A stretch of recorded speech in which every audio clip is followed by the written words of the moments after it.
O'Reilly.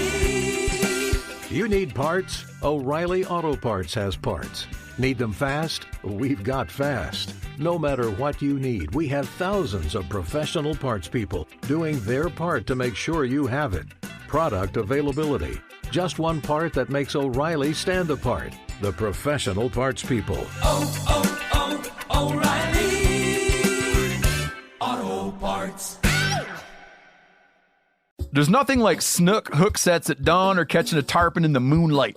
Find your next fishing trip made easy on fishingbooker.com and experience the magic of the Sunshine State or any other destination on your fishing bucket list. Book a blue water adventure in search of sailfish or go snapper fishing with the kids. With over 6,000 captains and trips to choose from, planning your next one just got a whole lot easier. Download the Fishing Booker app on the Google Play or App Store, or visit them online at fishingbooker.com to book your trip today. After 3 years of work, our follow-up to the Meat Eater Fish and Game Cookbook is here. It's the Meat Eater Outdoor Cookbook, wild game recipes for the grill, smoker, campfire, and camp stove. Here is your book for everything that's best cooked or eaten outside. From grilling to open fire cooking to Dutch ovens to smokers to barbecue to backpacking meals to how to pull off the perfect fish fry. With pit stops along the way for lessons about Ice Age cooking methods and the best 5 ways to construct a cooking fire you can be proud of. And of course, we're focusing on wild game and fish here with over 100 recipes, including stuffed venison burgers 3 ways, wild duck with ahi verde sauce, a jerky made with cola, a gin and tonic made with fire-charred lemons, and grilled frog legs made with a sticky sweet sauce. This ain't your normal cookbook, so be prepared to be surprised. Get your copy now. For more info, visit themeateater.com or buy it wherever books are sold.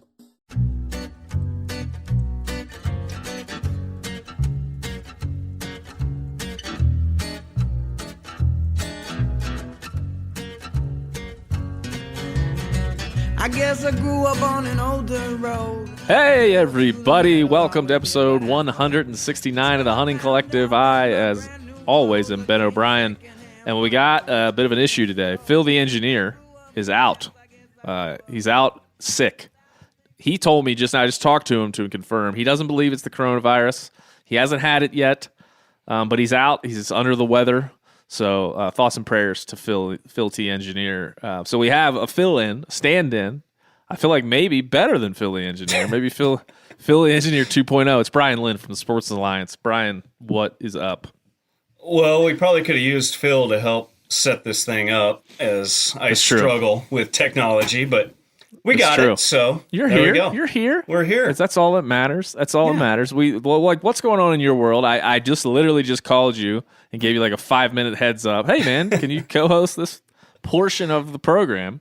And you were kind enough to just jump in. You stop what you were doing. Stop what you were doing. Yeah, no. Things are good. Just getting ready for that warm weather. Some turkey and bear season coming up. Can't wait. I can't wait.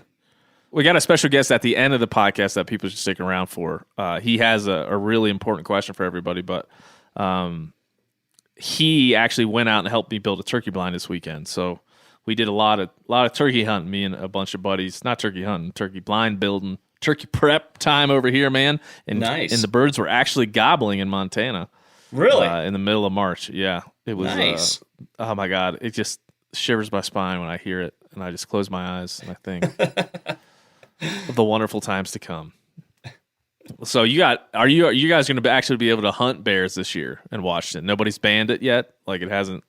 Not yet. Nobody's got to it. You can do the spot and stalk. They banned the baiting and hounds. Oh, so okay. Spot and stalk only. I'm actually probably going to go over to Idaho and hunt with a cousin. So do that and do some turkey hunting. Yeah.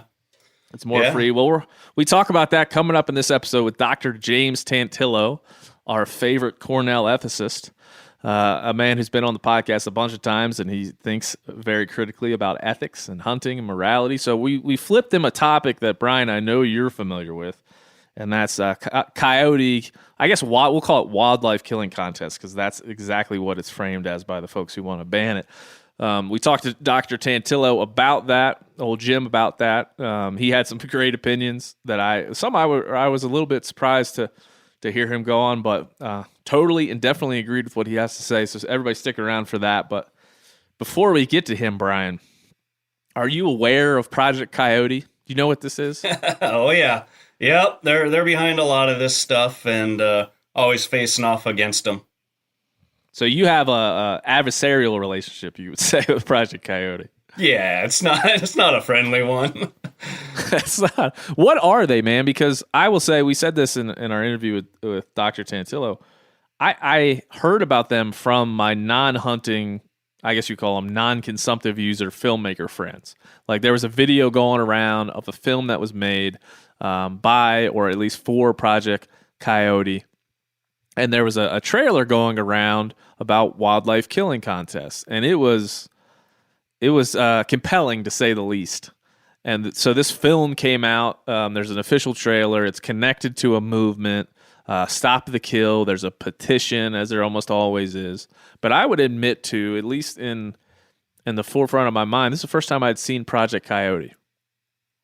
And I don't see a lot of people in the hunting space talking about them. So you find that?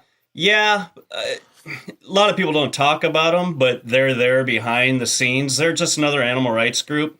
And just like we have Quail Forever and Deer Alliance and our different critter groups, everybody on the other side has their critter groups. Project Coyote, Mountain Lion Foundation, they all have their critter groups too. And Project Coyote is one of those that is behind a lot of legislation to stop coyote hunting, stop contests.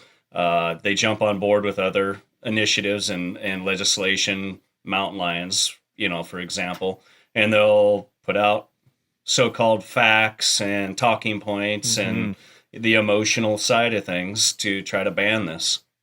Yeah, and there's their official trailer. It only has 4,000 views, so we're probably contributing to the views there for this podcast is bumping them up a little bit. But if you look at the film and the filmmaker and try to suss this out, I mean, this people that love wildlife. This is people that want to see this thing end and are, as we talked about with Dr. Tantillo, are looking at this from an ethics and morality standpoint. They're using all the same language as we use for all these other bands we've discussed. And then you start looking at the comments on their trailer. Hunting is this guy, Yoshi Girl 28. Here's what she said, Brian. I want to get your reaction to this. Hunting is an illness. Anyone who kills animals as a hobby has something wrong with them. They are getting pleasure from the suffering of the most innocent beings. It's sickening. They need help. That got 12 likes. Any official response from the Sportsmen Alliance to that comment by Yoshi Girl 28? I'm just not sure if I can use that kind of language on the air. Yeah, I just... What do you say? It's okay, you got your opinion. Everybody's got an opinion. You're not a doctor, you're not a psychologist, and you don't know anything. So, I can't even say anything. You do you, I'll do me. Roll your eyes and move on. Unfortunately, all that hyperbole and all of that ideology speak that comes from the animal rights side leads to legislation, as we've talked about in other episodes. And looking for just a very pragmatic, objective conversation on the subject doesn't seem to be something that we can find once we get deep into this. And again, the trailer for this and we'll put a link up to it. The trailer for this documentary was floating around in a lot of circles, and a lot of people that have millions of followers were sharing it. So it made its rounds and it made an impact. And so we really just can't ignore it. But there is legislation still out there to ban wildlife killing contests across the nation, is there not? Yes, sir. Well, last year it started, and there was more than a dozen states simultaneously. This is a completely coordinated effort. I actually sat in on a Humane Society of the United States webinar on how they were going to do this in the Pacific Northwest. And they were given instructions, given updates, how they were going to do it, which politicians were going to help them, who was friendly. But it was interesting because last year when you looked at this and you saw this happen, Yep. you saw the animal rights movement, their belief system. It was like in a microcosm. It started down in New Mexico by executive order. They banned it on state-owned land, coyote contests, and it moved up the West Coast as it does. And by the time it even got up to Oregon, it was wildlife contests, not just coyote contests. Even in Montana, it was any predator that it was a contest for. And then it moved to Wisconsin, and then to the East Coast, New York, New Jersey, Maryland. Sure. And then by the time it came back and circled back across the country, in Nevada, it was a felony. It was the equivalent of manslaughter if you participated in or promoted even, put it on social media promoting a wildlife contest. And that's their ultimate goal. And so you got to see their evolution within a microcosm in 1 year of what they actually want to accomplish. Oh boy. And one of the fact sheets that Project Coyote put out, and I told you on the phone earlier, there's no facts in it. That's very devoid of facts. When I saw that they put out a fact sheet, I was excited to see like a bullet pointed list of like how many coyotes and predators die in wildlife killing contests, how prevalent is it in state by state basis, why is it relevant here and not here, how is it a misuse, or as they say, a symptom of misguided wildlife governance. That's what they say in this fact sheet. And we talked it's something I think, folks, when we get to Dr. James Tantillo here in a minute, something that people should realize is that they're putting together ethics, morality, and the things that, and the animal welfare and animal rights philosophies. They're putting that together in a gumbo with wildlife management. They're trying to mix all that shit together. Yep. And it's pretty clear. And each one of those is subjective. Yeah. It's individual and everything else. And so it creates a compelling argument. Sure. But it's a confusing one that isn't backed up by science or fact. So when you guys go into, if you're arguing a case against HSUS or Project Coyote, and they bring up this, and I'll read you some of this, just some of the bullet point, subheaders they have in this document. It starts off with cruel and unsporting. It gets into kind of, like I said, the sociological factors and the motivations of particular hunters. Cruel and unsporting. It's a blood sport like dogfighting. Myths fuels the killing. And then it starts to it saddles right into contrary to modern-based wildlife management principles, a symptom of misguided wildlife governance, as I mentioned, destructive to healthy ecosystems, a violation of the public trust doctrine, and it goes on, and then it gets to like, this is now we need to outlaw these things, and that's essentially where we've landed here. And at the end of the day, as I said, we should decouple this management argument from this, a blood sport like dogfighting argument. If we can do that, then we can suss this out. Are you able to have the wildlife management debate with them when these things come up? And how do you have it? Like, what do you say to them? It's usually not directly with them. It's in the legislative process. And, we talk to the legislators, and it's basically like, what's the point here? Like, we suss out all the emotional stuff and be like, what is the point? What are you against here? Okay, you're against killing and a private incentive versus a public incentive. Because, there's states that have bounties. South Carolina has a tag coyotes out there for $1,000. So, like, what are you actually against here? And let's talk about writing this bill or changing it or whatever. But at the end of the day, they're just using it to ban what they don't care about wildlife management. They don't care about any of it. So they're just trying to ban a piece of it. And the language they use in these bills is wide open. It captures field trial events. It captures squirrel hunts. It has in there for entertainment purposes. So if you're having fun, what does that even mean? Under that, guys, anything would be a contest. Yep. Oh, and when we talk about that with Dr. Tantillo in a minute about the game-like quality of hunting and kind of the value systems and the reward systems that are in there. If you break that down, you could ban the entire activity based on that line of thinking. That's the walk exact it goal. Down far enough, yeah. That's the so exact here's one thing they say: wildlife killing contests are a violation of the public trust doctrine, a foundational judicial principle mandating that governments hold natural assets, including wildlife, in trust for the general public and future generations. Allowing a minority of the population to kill animals en masse contravenes the rights of the majority of Americans who value the intrinsic ecological aesthetic value of native carnivores and damaging the reputation of state wildlife management agencies and sportsmen alike. Wow. So, yeah. I mean, the basis there is a minority of Americans. So using that logic, anything we do is a violation. Yeah. So if you buy into that thinking, anything we do is a violation of that, which isn't true. You can flip it around and say, well, a minority of you want it banned. I mean, it's just crap. Oh boy. Yeah. And like I said, I wanted to take it with Dr. Tantillo. We wanted to take it from an ethical and moral standpoint, because as I said, these two things are kind of mashed together in the way that this is voiced. And again, this trailer that's been floating around for this documentary is really easy to take in if you just on a surface level disagree with this activity.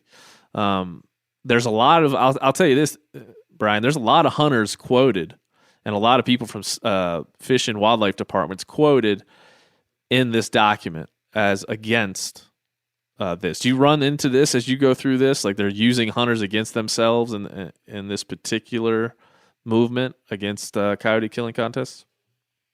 Yeah.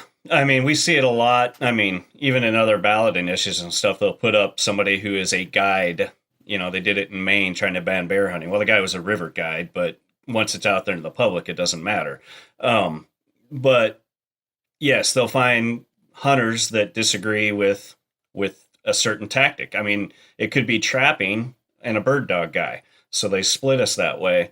And then on the flip side, we can be our own worst enemies. Some of this footage is ridiculous and we shoot ourselves in the foot, so It's like, what are you doing? Yeah.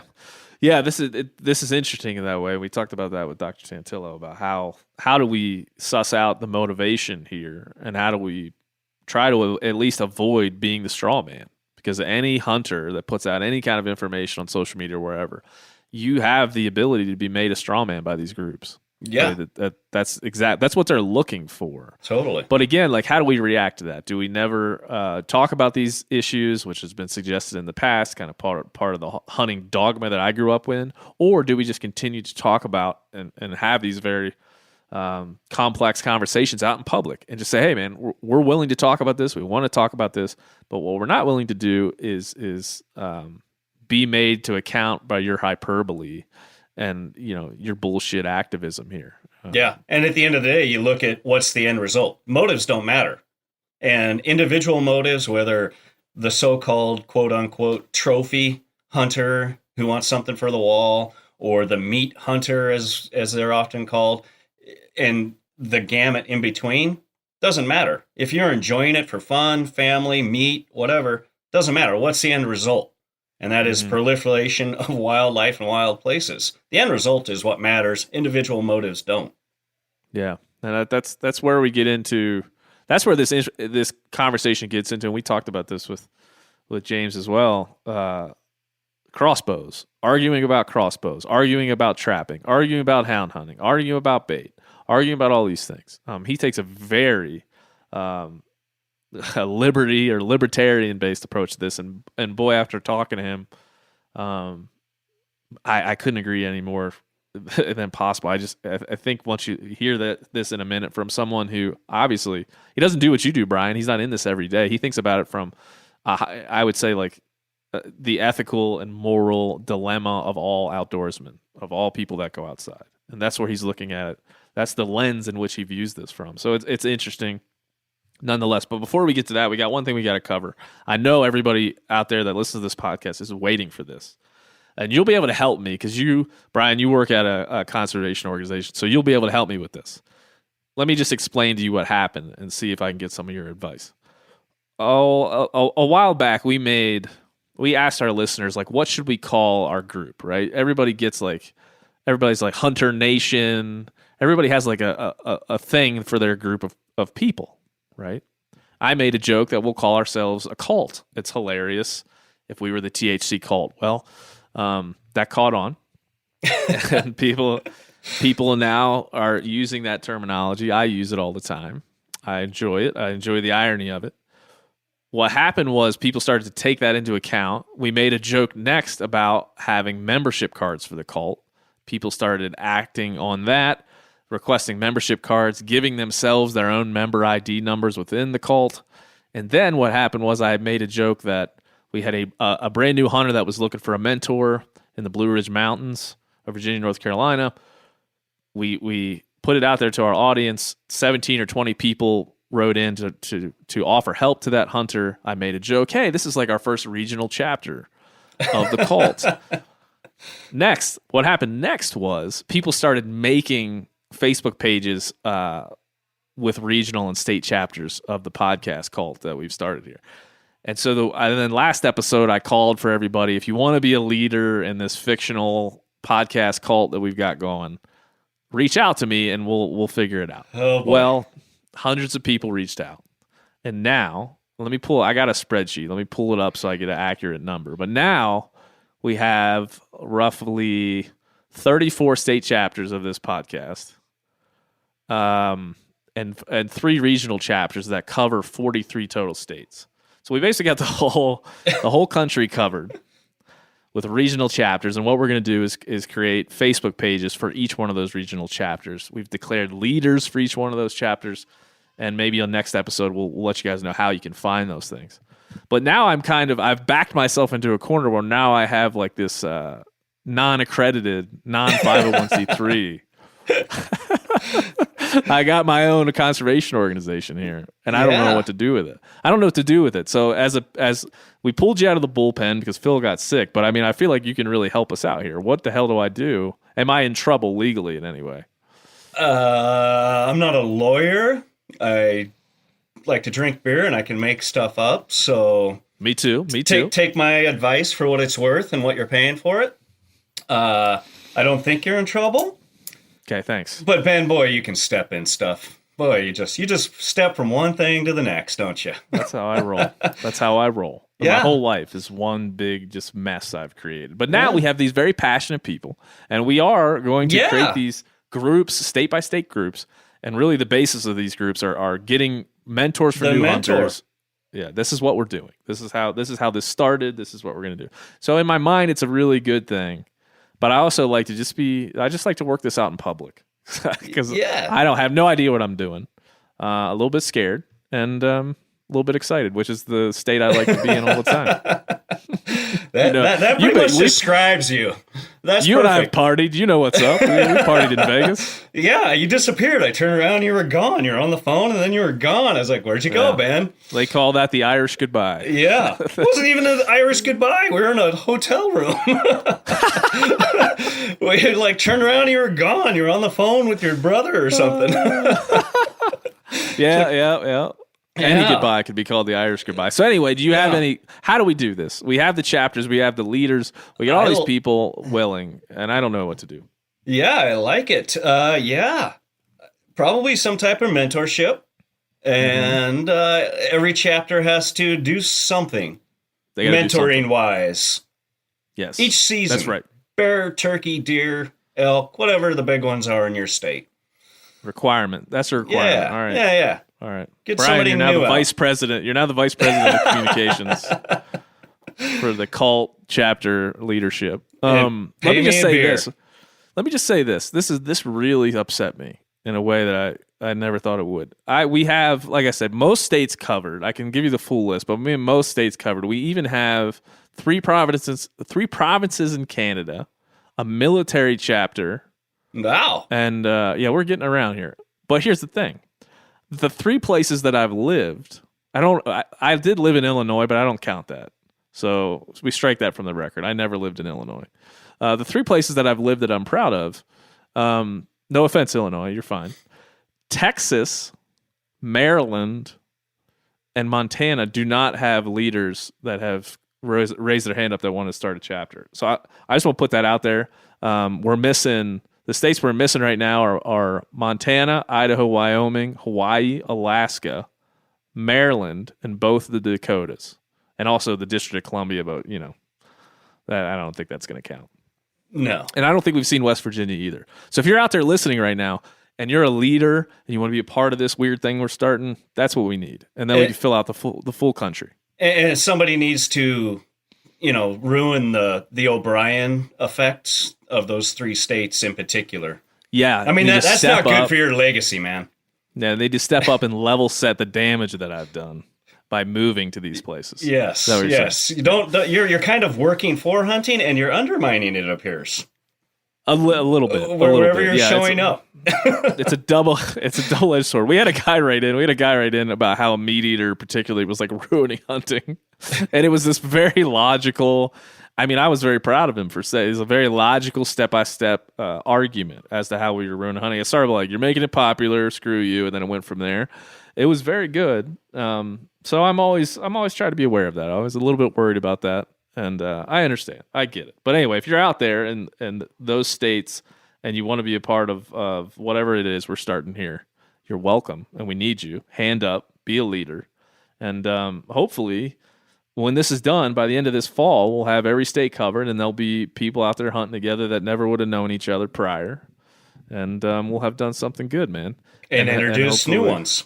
Yeah, exactly. Mentored new people. That's what we're trying to do. And as I said last episode, it's the most accidental hunting movement of all time. And in the annals of history, we'll all look back at this and laugh at this. This really probably changed the fabric of our community in some way. No pressure, guys. No pressure. Yeah. This is the first you're hearing of this. Does this sound insane to you, or does it seem like a logical thing to have happen in somebody's life? Oh, it seems insane. Knowing you is it seems insane, but knowing you, it fits the MO and the trajectory of it all. Yeah, no, I got to tell you, like yesterday was Sunday, right? Like I was sitting around, I put the kids to bed, and I was sitting around building out spreadsheets for the podcast. I was doing this last week too, building out spreadsheets for the podcast cult that I've started. And I'm self-aware. I knew that was weird. That's probably going to go on like your wiki page, the Ben O'Brien wiki page, cult leader. Yeah. Cult leader. Yeah, that's 2021 cult leader started. Yeah, I don't think Facebook or Instagram likes the word cult at all. So maybe they might ban us, which would even fuel the movement further, I feel. And then on these animal rights fact sheets, it's going to be cults, and you have animal sacrifice going on. Oh, wow. Yeah, now you might be in legal trouble.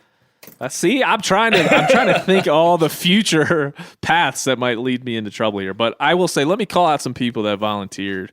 I sent out an email to all our leaders. So if you didn't get an email, you didn't get chosen, I guess. But you're very welcome. We will communicate how you can find these pages. But let me just read a few people that we know that are going to be that are longtime listeners of the program that are always writing in. Eric Hall, Luke Reeves, Ryan Sapina, Derek Storkel, Greg Moon, Ben Peterson, BJ Trickler, Kelsey Guy, Keith Sprague, Mike Morris, Patrick Ray, Mike Dill, Mike Peterson, John Stelfew, Chris Stocker, Ryan Waters, Dave Campbell, Dan Kohler, Michael Knaus, however you pronounce your damn name, Sean Manacucci in New Mexico, Mike Ernst, all these people. There's so many to name.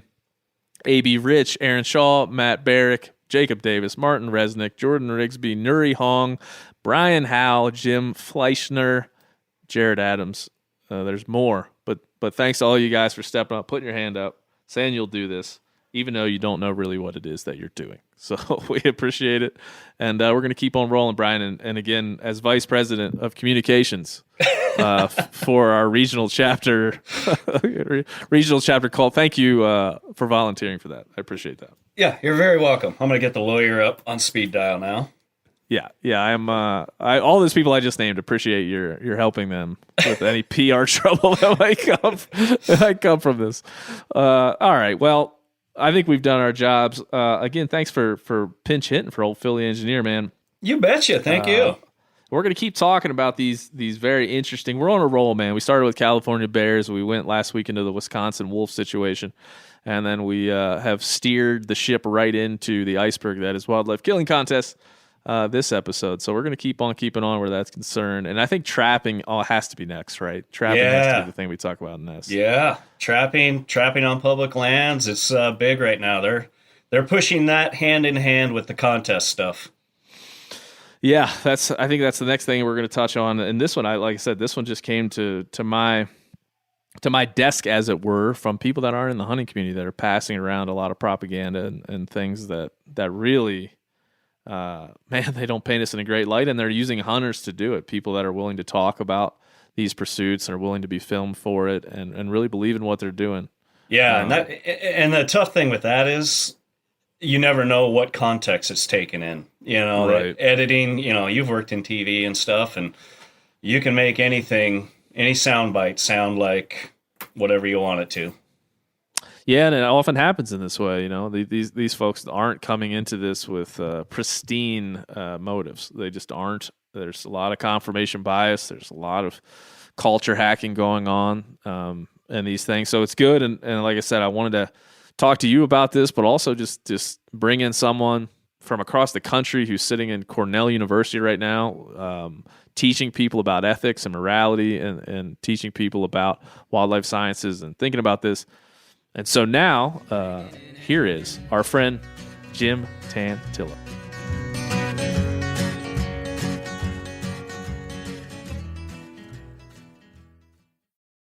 O'Reilly Auto Parts are in the business of keeping your car on the road. O'Reilly Auto Parts offer friendly, helpful service and the parts knowledge you need for all your maintenance and repairs. If you're confused about what part you need, like what wipers are going to be the best, what replacement headlights are going to be the best, go into O'Reilly and talk to the people that work there because they're great and they're super friendly and they'll get you squared away where you walk out knowing you got the right thing. They've got thousands of parts and accessories in stock, either in-store or online, so you never have to worry if you're in a jam. Do you need your windshield wipers replaced? You need a brake light fixed? You need some quick service? They'll help you find the right part or point you to the nearest local repair shop for help. The professional parts people at O'Reilly Auto Parts are your one-stop shop for all things auto do-it-yourself, and you can find what you need in-store or online. Stop by O'Reilly Auto Parts today or visit us at O'ReillyAuto.com/MeatEater. That's O'ReillyAuto.com/MeatEater. There's nothing like snook hook sets at dawn or catching a tarpon in the moonlight. Find your next fishing trip made easy on fishingbooker.com and experience the magic of the Sunshine State or any other destination on your fishing bucket list. Book a blue water adventure in search of sailfish or go snapper fishing with the kids. With over 6,000 captains and trips to choose from, planning your next one just got a whole lot easier. Download the Fishing Booker app on the Google Play or App Store or visit them online at fishingbooker.com to book your trip today. You ever get that feeling you're stuck inside staring at screens and a primal urge kicks in? You crave wide open spaces, fresh air, the chance to connect with the land. Well, maybe it's time to find your own piece of the wild, but searching for property can be a maze. That's where Land.com comes in. They got millions of listings across the country, from mountain ranches to hidden fishing holes. Their search tools are like a seasoned guide helping you narrow down what you want. Land.com isn't just about buying and selling. It's about finding a place to hunt, fish, explore, or simply sit by a campfire and listen to the crickets. So head over to Land.com today to turn one day into today, because trust me, there's nothing quite like the feeling of standing on your own piece of earth. Jim, how are you, sir? I'm good. It's almost springtime here. Yeah, how are things?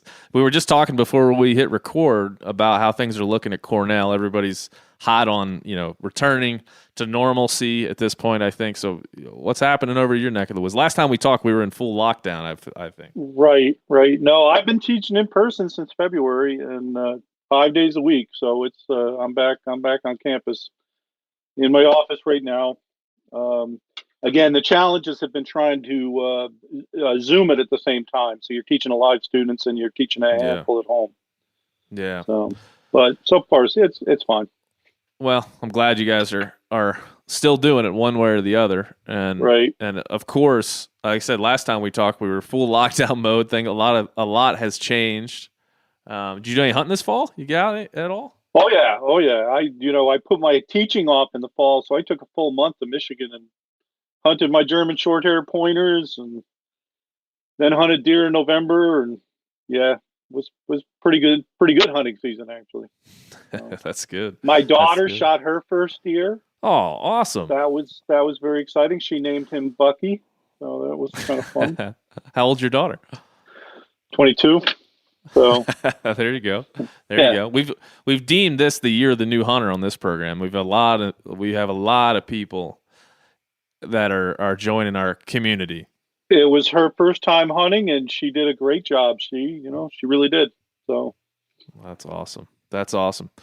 Well, we just had Pat Durkin on, who I know you know well, last week, talking about the wolf situation over there in Wisconsin. A train wreck in its own right. Yep. Yeah, we should probably cover that a little bit, just based on I know you know that part of the world well. What was your perspective on what happened? And for anybody that didn't listen, go back and listen to last week's episode with Pat Durkin. I don't know the details all that much. I understand there was some bureaucratic confusion from the Wisconsin DNR in terms of the allocation and the quota and stuff. Mm-hmm. And that native corporations claimed something like 84 of the whatever it was 200, and it was unclear to me whether they actually killed 84 or if they simply claimed that 84. Yeah. And that affected the harvest total. Yeah, they didn't kill any, right? So then that they still overshot the harvest total even with those tags going unused. Yeah. Okay. Yeah. So it was. We talked about it. It was a complex situation that had a lot of political influences on a lot of levels. Right. And a lot of societal influences, as you well know, comes in every time we're hunting. Seems to be every time we're hunting predators these days. So it's interesting. If you as somebody who thinks about ethics a lot and have worked with Orion, the Hunters Institute, on things like this, do you guys talk much about the presentation of wolf hunts like this and how we communicate them, or whether or not we feel like they're supported by the science and wildlife management? I think it's hard to bring back anything that's been suspended. So, you've got the wolves that have been on the endangered and threatened species list, state and federal level. And then the population hits a certain peak and you want to bring hunting back. That's a hard step for the non-hunting public to understand first and then accept. And yet, from where I hunt, I bird hunt the Upper Peninsula of Michigan. I hunted Wisconsin for that matter last year. I was in places where, there are 5, 6, 7 wolves in a pack walking down my trail there's the fresh scat right there. That keeps you on your toes. Yeah, same here. I've one of my favorite little elk hunting holes here close to my house. I have trail cameras. Listeners of the show will know I've talked a lot about. I had trail camera videos of wolves attacking cattle.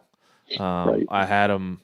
I've heard them. I've seen their tracks. I've seen their scat. I've seen their evidence where they've been on gut piles of other hunters killed elk within hours of those elk being killed. I had a buddy who was packing out his bull and had wolves following him as he was packing out his bull. So I think you and I are both well aware of kind of what it's like hunting in country that has wolves, and it provides an extra challenge, actually an extra sensory challenge, but also just an extra challenge understanding that they're on that landscape. So I would admit to being personally conflicted about wolf hunting.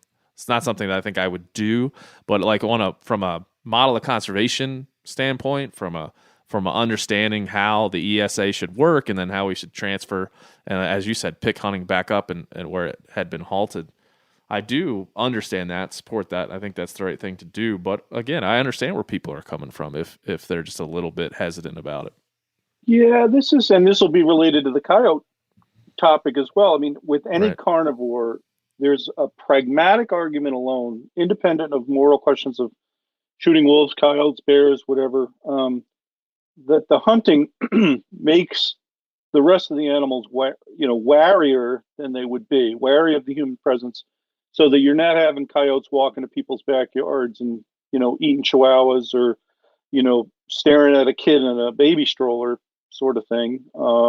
And I think with wolves, that's even that much more important. Some of those towns on the Upper Peninsula, you got people who are fencing their backyards now because of wolves. And, I think that calls for some sort of management attention. Yep. Well, we're here, and wolves definitely aren't off the table in the topic that we're talking about here, but mostly it's coyotes that are Right. that are thrust into the fore for killing contests. And we've already kind of covered in earlier in this episode a little bit about what killing contests are and how they've come to be what I think of as the straw man for anti-hunting groups to point to for sport hunting or trophy hunting or however you want to describe it. But there is, and I sent you a link to a projectcoyote.org film and then also movement. It carries the hashtag stop the kill. And a lot of the folks outside of the hunting industry that I know well have posted about this recently. And I haven't seen much of it within the hunting industry, but there is what they say on their website. Project Coyote co-funded the National Coalition to End Wildlife Killing Contest, comprised of more than 50 national and state wildlife conservation organizations working together to bring an end to the cruel and senseless killing contests nationwide. And so it's I mean, there's nothing more cruel about a contest. Doesn't make it any more or less cruel than if you and I just go out and shoot a coyote. Yes. That doesn't make any sense at all. I mean, they don't care for the optics of a killing contest. That's understandable. Mm-hmm. But if you're going to have state and wildlife organizations sign on to this thing and say, well, we're going to ban something because we don't like the optics. Well, guess what? The optics of hunting in general are equally bad. So, I'm not a slippery slope theorist or, opening up the Pandora's box. On the other hand, there is, from just a narrowly technical perspective on the killing of an animal in the context of a contest, that killing is equal to a killing outside of a contest setting. Now, what really bugs people are the human questions. They don't like what they assume to be character flaws on the part of contest killers whose motivation they question. Mm-hmm. So you're killing for thrills, or you're killing for prize money, or you're killing because your ego needs stroking, or, so there's a lot of stuff that sort of enters unfairly and fuels the, if it's a movement. I don't know that it's a movement, but they call it a movement. I'll grant them that. That's fine. Yeah. I mean, hyperbole isn't to say marketing and hyperbole always mix. I do think you're right here, and I think as we kind of approach this discussion, one of the things that happens is wildlife management gets lumped in with things like, and they do this in their website, responsibility, humane practices, ethics, morality. All these things that I know you think a lot about get mashed together with wildlife management, and they get like mixed around in a gumbo. And I think what they're doing very intentionally is kind of blurring the lines between the motivation for somebody to kill a coyote and the management side. And I think when you blur those lines, it's easier to say no, they're awful people, they're not managing anything. And I think that's really what I wanted to try to unpack with you. How we can separate those two things and talk about, yes, is somebody's motivation maybe skewed? Let's discuss and see if we can get somewhere.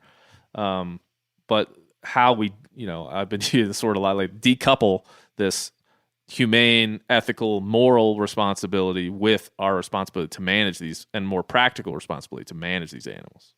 Have you thought about it that way? I get something. Yeah, there's practical misunderstandings of what these contests do, right? I mean, so the California group, we hate contests, and they're conjuring up visions of hundreds of coyotes being slaughtered in a weekend coyote kill.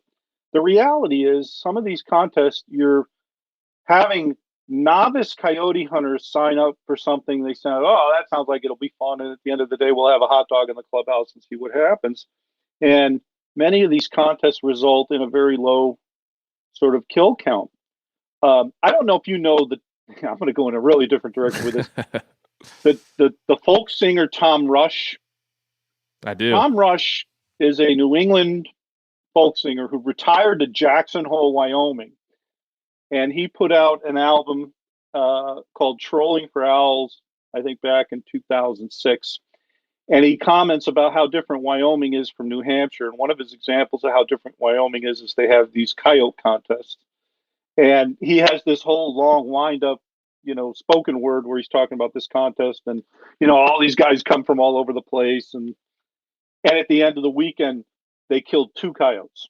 And then he writes a song about coyote contest, and you'll have to listen to that later. Maybe you can use it in the program. We can. That's a good idea. The thing is these things don't, coyote hunting is hard. So if you're worried about body count, I'd be more concerned about, the 2 guys in rural Pennsylvania who go out on a near daily basis and hunt the same field, and they have the setup down pat because they've been doing it for 20 years, and they're efficient at coyote killing, and they're good at it, and they're doing it for pelts and all, and recreation as well. They're probably going to be more successful in terms of body count than opportunistic hunters who just sign up on a lark for a contest because it sounds like fun, and they don't care whether they kill anything or not. So I would sort of challenge groups like this California group to, show me some numbers. Yeah. I don't think this is a big problem. Even if I were to grant your premises, I don't think it's an issue. Yeah, they say they have a quote here that says, most Americans, I'm sorry I laugh, it's just so very overstated. It's just so very overstated. I get it. This is something to talk about and debate. That's fine. I'm with you. But the hyperbole is off the chains with some of this stuff. It's just crazy. Most Americans are shocked to learn that thousands of animals die every year in wildlife killing contests. Yeah. Barbaric events in which participants win prizes for killing the greatest number or the largest of any given wildlife species. Bobcats, so this is kind of how they present it. I don't see in here, and I'm not saying that they don't have it because they have quite a lot of documentation on it. They don't have any numbers here as to right. They say thousands, which I think is a very easy thing to say. They also say things. It says a blood sport like dogfighting. Wildlife killing contests are no different than dogfighting and cockfighting, which have been outlawed nationwide. In many contests, young children are encouraged to participate, and hunting equipment and high-powered rifles, including AR-15s, are awarded as raffle prizes. This is, man, I wish they would just take a pragmatic approach, but I guess that would be too hopeful. And even, you could take them one by one. Where I live, we have squirrel derbies in the winter. Typically, once duck season's over, goose season's over in January, and people have been sitting around inside for a month, you'll have a squirrel derby, let's say in February, when it's still legal to hunt squirrels, and a sportsman's club or a gun, rod and gun club will sponsor one of these things. And it's simply an excuse to get people out on a weekend, tromp around in the snow, kill some squirrels, come back to the clubhouse, weigh the squirrels, give out some certificates, and hopefully the kids win them all, and then cook the squirrels up at the end of the day. And yes, children are using rifles. Yes, there are prizes. Yes, there's a body count, but we've talked about this before in some of the other podcasts we've done together, and I try to focus people's attention to the ethical issue of the difference between offense, what offends us, and harm. And I think here's a clear case where the idea of a killing contest offends people. But it's very difficult to say there's any harm involved to anybody on the outside looking in. If you grant the legitimacy of hunting to start with. So, killing a squirrel for food is okay. Killing a coyote for a pelt is okay. I don't think adding the additional layer of it being a contest, that doesn't add any harm. Yeah. And if you would look at this, on all levels, I know Wyoming for sure still has bounties on coyotes in some counties, and for a while had bounties on coyotes statewide, right? So they're giving people $20. They're giving the people the incentive, financial incentive, to do this for lots of reasons. So I guess, as you said, what would be your, as we break this down, right? You're 100% right, in my opinion, at least, that people are offended by what this is, and so then they then reason themselves into why it's wrong, and it's pretty clear here. The hyperbolic language backs it up. Let's leave the wildlife management side of it off for a minute. Okay. Yeah. When you hear, let me just read you a quote that Coyote, ProjectCoyote.org has on one of their little handouts here. It's from Michael Finley. He's the chair of the Oregon Fish and Wildlife Commission. He says, as a hunter myself, I am proud of the key role the hunting community plays in conserving our state's wildlife. These killing contests, however, are not responsible hunting. They glorify killing for its own sake and cast the entire hunting community in a bad light. What do you think about that comment?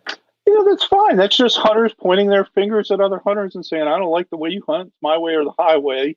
And to me, that lack of toleration for things that you disapprove of, I mean, that's just fundamentally un-American. I mean, I hate to be as corny as that, but I really do believe that. And we're in this sort of period of time now where everything is cancel culture, and we're going to censor people, and we're going to ban things that we disapprove of.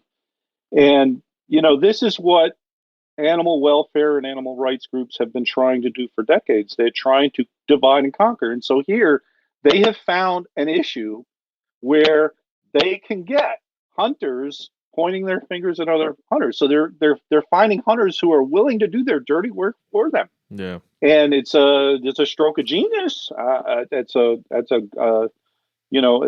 real stroke of business for the the anti-hunting groups. Yeah. It's what HSUS has done forever. With the various ballot referenda that they've done to, ban, bear baiting and other practices that they don't like, hunting mountain lions with hounds and whatnot. So this is yet another variation of that trend. Yeah. We'll get to the state wildlife management. There's some other quotes as I'm reading as we're talking right. here. I'm chuckling because I don't want to make it that I think this is a very serious debate that we should be having here, but some of the way that it's only serious if people take it seriously. Hopefully. I'm glad you're in the position that you're in, if I'm being honest, because I think there is a lot of virtue signaling and that goes on to things like this, for both on the hunting side and the anti-hunting side, where people are pounding their chests on both issues. Right. Just from if we're looking at this, does this fall in the grounds of ethics for you, or as we almost always talk about when you're on, is it like personal preference of the style on which you want to hunt? I think mostly personal preference. On the other hand, we can imagine somebody of bad character who joins up one of these contests and for bad motivation and for bad reasons takes part in a contest. Sure. But that's the same in any other realm of human behavior. I mean, we have people, you go driving on the highway. Most people respect the law and the speed limit, and they know that they're not crazy and they're not drunk when they're driving. And yet we know there are people who drive drunk under the influence. They drive while they're texting, they speed, they're dangerous drivers. We don't condemn all of driving because of the rare exceptions to the rule of people who are unsafe. And I think with hunting or with killing contests, just because you can figure, find somebody who is doing it for the wrong reasons or who cheats or, using it to sort of for self-aggrandizement or what have you, that to me is not reason to condemn the whole thing. The squirrel derbies, that I was talking about, one of the ways of gaming the system is you pour lead shot down the gullet of your squirrel. And so when you weigh the squirrel weighs more. To me, I laugh at that, because if you feel the need to win a squirrel derby that bad that you're going to put bird shot down the belly of a squirrel, I find that laughable. I think it's kind of sad. I don't think that's a reason to condemn squirrel derbies. I think, on the part of the people who run squirrel derbies, they try to, prevent cheating. But people cheat. And yeah. I think you just accept that as part of the cost of doing business and move on. So, does the environment of a contest get us into this? I guess that's something that's more easily turned to something unethical, because again, these folks point that out. I don't know if I have an opinion on that, but I'd be interested. Yeah. Like just a contest, because but I will say, I guess that. We talk a lot about the game theory, and this came up in a lot of conversations that you and I had in the past, like the game theory of hunting. Hunting itself is valuable to a lot of people because of its game-like qualities and the challenge, challenge, right? So we're just being more explicit about the reward system in this case, which I think maybe makes it off-putting. Again, I think these contests, while they're sort of artificial in the sense that they're making, they're creating an opportunity for people to hunt who might otherwise, watch a football game on a Sunday afternoon. But again, once you're participating in the contest, just because you're doing it with this sort of external, additional piece of motivation, I don't think that necessarily taints it. Let's go to your typical big buck contest during deer season, where you're simply adding a contest overlay onto hunting that's already going to happen. So people are going to be out in the woods. They're going to be shooting deer. They're going to be antler chasing anyway. And what you do to sort of make things a little bit more interesting at your gun club or your fish and game club, you put up on the chalkboard, big buck contest, $5 a shot, whoever wins the pot. And to me, that's utterly harmless. I can't imagine anybody decides the night before opening day, well, damn, I'm going to go out and I'm going to win that $35 pot at the gun club. So, I'm going after Moby Buck now. Yes, I suppose there's a theoretical possibility that there's some knucklehead out there who thinks that way, but I just don't stay awake at night worrying about it. Yeah, they talked about the squirrel slam and some of their fact sheet.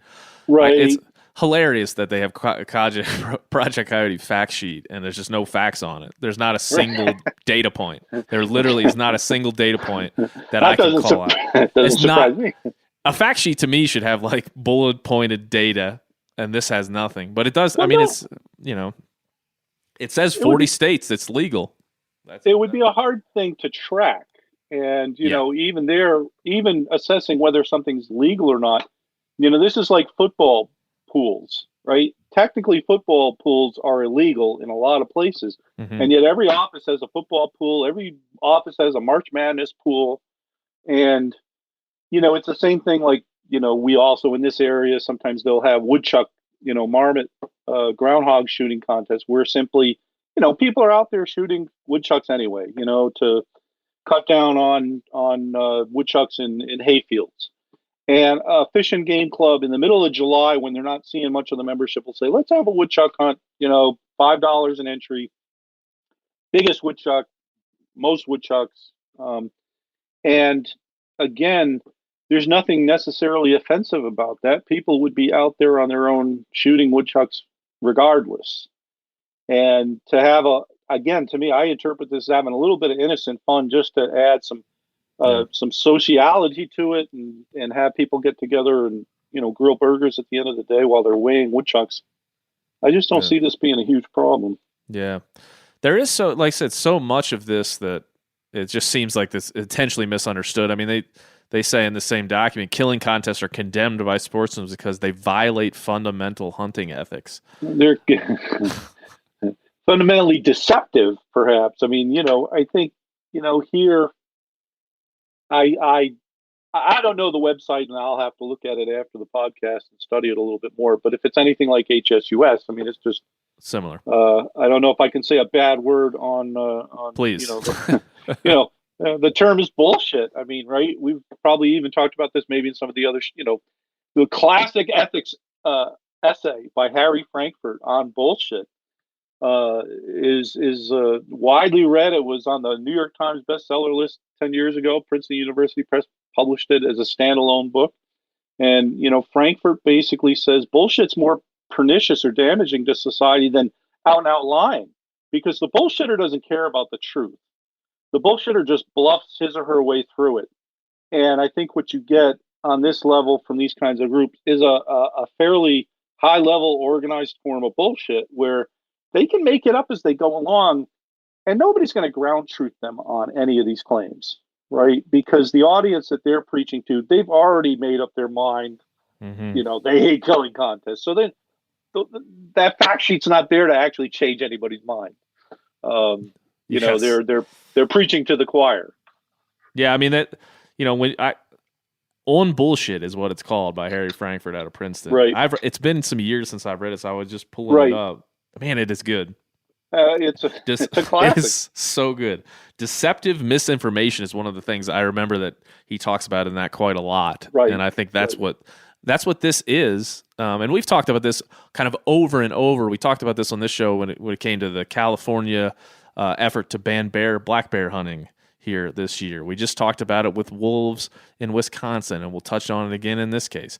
It really is deceptive. There's a lot of deceptive misinformation that is really it's aimed to stroke the anti-hunting crowd, but it's also aimed to easily convince the non-hunter who's never thought about this before. Right. It's sensationalized propaganda that really, for any person who's never thought about this critically, is going to go, yeah, man, this is awful, and then they'll sign a petition, which Project Coyote has, and that has 60,000 signatures just about. And so that's kind of the tactic here that we see over and over and over again. Right. And to borrow from Frankfurt, Frankfurt has a lot of interesting observations. He says one of the reasons people bullshit is because it works. Mm-hmm. It's effective. Yeah. And what the bullshitter is selling, as rather than the truth, the bullshitter is selling their own sincerity, right? I'm a good guy. I'm on the good guy's side. I'm against killing animals. So I'm wearing the white hat, riding in on the white horse, and I'm saving the day. And those evil hunters, they're bad. Boo. And again, subtle, almost ad hominem attack on hunters, on sportsmen, on coyote killers, on woodchuck killers. And it's like you said, it's propaganda. I don't think that's much in dispute, really. No, and I mean, you can read any of it. I know I've been reading a lot of it, but it's just, I think it's to hear it and then to discuss how they present it, I think really is all that we can do at this point, because as our friends at the Sportsmen's Alliance always tell me, we're very reactive in the hunting community to this kind of language. We do not go out and pursue it unless it comes at us. We don't go out and promote a culture that is responsible unless somebody pokes at us in this way. But they say state wildlife management agencies, beholden to these interest groups because they rely on them for funding. So again, we are holding them hostage with our tax dollars and it gives you, it's an eye roll. They're setting up kind of the straw man theory and this kind of, it's all about money, follow the money. It almost sounds like a conspiracy theory in the way that they present it. They provide almost no protections to persecuted animals. In most states, coyotes can be killed year-round using almost any method. And again, persecuted animals, let's return to that statement, or that turn of phrase for a minute. What is a persecuted animal? What's that mean? Well, and here's where they're not bothering to just look at basic, categories of wildlife management. Now, I'm not trying to praise categories of wildlife management. There's nothing sacred about categories of wildlife management, but the fact that you have species that are classified as nuisance species where you can hunt them year-round. So the coyote in some states, woodchucks in New York are considered a nuisance species. So you can hunt them all year round, right? There's no limitations, no bag limits or whatever. And, again, how a target species is treated is a matter of law or regulation and also local context. So all of that gets ignored, I think, in a generic, sort of stand against, contest killing. Mm-hmm. There's no detail, there's no subtlety. So that's unfortunate. Yeah. So. I will say that a couple, when I read a lot of what's being said here by Project Coyote, there's some things that hit on levels of truth, little kernels of truth. One of them, I think, I'd be interested to hear what you think about this, is that we often, in the history of our time, you read Dan Flores' book, Coyote America, we vilified coyotes, in the turn of the century and on forward as we kind of, our manifest destiny took us across the country. We vilified wolves and coyotes, and we did a lot of things to those species that we probably shouldn't have in the way we treated them throughout the last 100 years up till now. One of the things Project Coyote says is this wildlife killing contest perpetuates this myth and some of the kind of dogma that's been baked into the hunting space about kill all coyotes or kill all wolves. I think there's a kernel of truth to that. I think there's something in the culture that needs to be sussed out. Possibly. There's an environmental historian named Thomas Dunlap who wrote a very interesting book. It's probably 20 years old at this point, Saving America's Wildlife. And it's a history of changing attitudes towards wildlife. And he specifically charts the history of attitudes towards so-called varmints, so wolves, coyotes, poisoning with compound 1080 and the like, and how wolves and coyotes go from being feared sort of pests and agricultural nuisances to being revered, totems of, ecological consciousness in the 60s or 70s or later. And, I think that's a very interesting history. But where it leaves us in an age of potentially overabundant populations is we still got to deal with how do we have more coyotes than the social carrying capacity will allow. We have more wolves than the social carrying capacity will allow. So you're left with this sort of practical problem. What are we going to do? Are we going to have some sort of limited hunt by individuals, by sharpshooters, by contest killers, all of the above, none of the above? Are we going to have fertility control? Are we going to have like wolf, birth control, like we try to do with deer and other species? These are just practical questions, and this is where wildlife management, to the extent that it's forward-looking, is always trying to figure out how to balance what are essentially sometimes plural and conflicting values. How do you maximize the greatest good for the greatest number with pissing the fewest people off? And that's a delicate balancing act. It is. So, yeah, it came up with the Wisconsin wolf situation. The reason the Chippewa tribal members didn't kill wolves is because they regard them as sacred, in their culture. So we're still. It's kind of you really can't get around that history. Really, no matter where you look, I'd say. Right. And it makes it all the more complicated. Here's one thing that would be is always interesting. They talk about gratuitous violence, old Project Coyote does, and they're often, and I've seen this in their film that I watched, and I've seen this in a couple other things, where they have piles of dead coyotes that are shown, and then hunters laughing, hunters shaking hands, hunters celebrating, and they present this as a bunch of bloodthirsty, egotistical assholes that don't have an ethical bone in their body. Right. So there's always this conflict, even in me, to say like, yeah, man, that does not look great if you've never hunted before. But there's also the same idea that what they're doing isn't inherently unethical because you've clipped out part and taken out of context what they're actually doing. So I feel like that's something we could discuss maybe at length here to try to suss out like the optics of the situation and the reality and what we do with that when it comes to public and social policies within hunting. How do we as a community manage that? Again, the optics are bad, but you're taking something that is just a fraction of the whole. Assholes are going to asshole, right?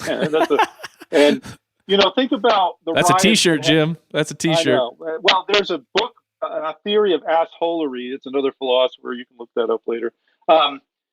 Riots that occur in Wisconsin or Minnesota, not within the last year or two. Somebody wins the NCAA tournament, and the fans go out and they torch cars and they turn cars over. And we don't condemn NCAA basketball because there's a group of knuckleheads who, after winning the championship, go out and are assholes. And to me, just because you can find film footage of people being jerks and whooping it up and hooting and hollering, saying, yeehaw, look at this, whack 'em and stack 'em sort of mentality, that doesn't, that portion isn't necessarily reflective of the whole. And, I defy anyone to sit there with a straight face and try and make a case that this is, universal across the, entire pool of hunters out there. I don't buy it. I think they would be hard pressed to make that case. Yeah, they're making it. That's for sure. And I think that, like I said, I think part of this is that the hunting community is just somehow immune to this anymore. They've seen it over years and years and years. Right. The way that I became immediately aware of the film that Project Coyote is putting out, and really the petition and other things, are by folks that I know that are filmmakers, and creatives kind of in the more outdoor oriented space, like say Nat Geo space or the non-consumptive user group, that really takes this. I agree with them on so many things, but then when it comes to predator hunting, they take it and they use it as a straw man, and they're happy to do so because it's so accepted in their community. It becomes a virtue signal about how much you care about wildlife. Right. And so there is a separation. One of the inconsistencies in their position is, they've sort of set up a situation in their historical animosity toward trapping, that makes shooting coyotes more popular than trapping. So trappers have a bad name. You want to see veneration for the coyote.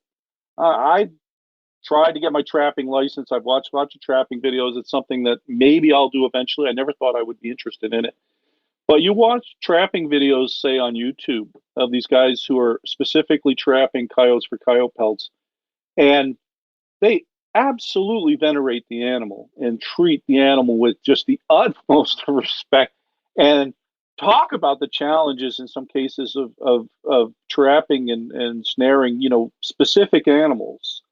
And then they go through all the stuff about the pelt and where the high value pelts, how they are, and the lower quality pelts, and they take them all the way to market and talk about the economic value. And in fact, the animal welfare sort of movement historically has so reduced the market for coyote pelts done respectfully through trapping that it's almost like they set this up, through their history, to have these kinds of, massive body count. And I don't really think that's very frequent. But, people blasting away with rifles from 150 yards and, so, I think that's also part of the story that they're not sharing or, not eager to fess up to. For sure. And like I said, the lines become so blurred in this case. Even the Massachusetts Division of Wildlife and Fisheries, I read a report that they did in 2019 where they were talking about that wildlife. One of the concerns that they had for coyote hunting contests and other hunting contests was that they contribute to the waste of animals, and they incentivize indiscriminate killing of wildlife. How could you possibly make that stand up in a scientific report, which again they said that they did on this? How could you make those things stand up? That says more about the changing state of wildlife management in Massachusetts than anything else. I mean, if you have an agency that is slowly drifting toward an anti-management sort of hands-off approach to management, then, their public relations staff, their education staff are going to sound more and more like that. And, again, that's just how that agency is drifting. Yeah. There's a lot of it. There's a lot of it. Do you have any thoughts on just the idea of banning something in general? I've thought about kind of we've talked about this on this show a little bit already about kind of the polarization of thought when it comes to both politics and our society. One side really does like to ban things, and it seems to be the progressive left. They really want to ban the things that they seem to that they wanted to at least say or can in some cases maybe prove societal harm. There's so much ban lingo, and this is just another example of it. And so to ban something, it has to be reprehensible, evil, a detriment to society. And I think because of their propensity to use that language, this hyperbole starts to get baked into a lot of very similar things where they're trying to AR-15s. They mentioned AR-15s in here, like there's some evil, some evil tool that only these awful contest hunters use, and they give to children and all this other stuff. Like, do you have thought about that in terms of how that crystallizes in this polarization of thought? Again, and you use the term progressive left. That's your term, not mine. But banning these kinds of activities is anti-liberal, right? The classic liberal statement is John Stuart Mill's on liberty. And liberty, freedom, is allowing people the freedom to make their own decisions based on freedom of conscience, their own beliefs, right? And a minimal role for the state, right? So we don't pass laws to ban things just because we disapprove of them. Yeah. And here, if it is in fact progressive leftism that's behind some of this banning impetus, that's anti-liberal. It's more authoritarian. And to me, I think more potentially dangerous than simply allowing people the freedom to choose based on their own conscience. Yeah. Do you feel like that's where I could be definitely proven wrong in terms of like how we determine, where this comes from, or like what kind of community ideologies are pushing it, or political ideologies are pushing it. It just seems that way to me when these bans come to fruition. No, it's accurate. I mean, it's accurate as far as it goes. I don't think it's limited to the progressive left. I think you might have hunters who are themselves conservative who, not realizing the significance of the stand that they're taking, the ones who say, no, I don't like the way you hunt, so let's ban the way you hunt. They're just inconsistent. They're contradicting themselves potentially. O'Reilly Auto Parts are in the business of keeping your car on the road. O'Reilly Auto Parts offer friendly, helpful service and the parts knowledge you need for all your maintenance and repairs. If you're confused about what part you need, like what wipers are going to be the best, what replacement headlights are going to be the best, go into O'Reilly and talk to the people that work there, because they're great and they're super friendly, and they'll get you squared away where you walk out knowing you got the right thing. They've got thousands of parts and accessories in stock, either in-store or online, so you never have to worry if you're in a jam. Do you need your windshield wipers replaced? You need a brake light fixed? You need some quick service? They'll help you find the right part or point you to the nearest local repair shop for help.